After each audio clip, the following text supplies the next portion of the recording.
Od kada je izgubila kuma, Šabana Šaulića, a odmah potom i rođenog brata, Zorica Brunslik razmišlja o starosti i neminovnom kraju života, pa je rešila da napiše testament. Ona iz 3 braka ima 3 dece i 4 iz vanbračne zajednice i smatra da sva deca treba da dobiju nasledstvo, ni po babu ni po stričevima, a sa tim se čak i Kemiš slaže. Zorica je sela i rekla Miroljubu da moraju pod hitno da reši pitanje testamenta jer hoće da ode na onaj svet mirna i spokojna. Kemiš je prvo opomenuo u smislu: ama ženo, šta ti to spopalo, kakvo crno umiranje, a onda je seo i sam razmislio, ubrzo je shvatio da je Zorica Brunslik u pravu i da to zaista treba što pre da urade.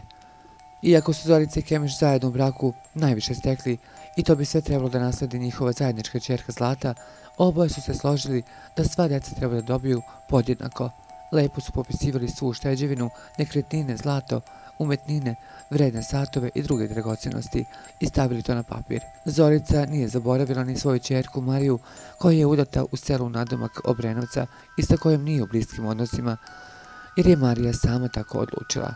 Čak će i ona, kada za to dođe vreme, dobiti svoj deo i sa tim se i Kemiš slaže i podržava Zoricu. Završava izvor.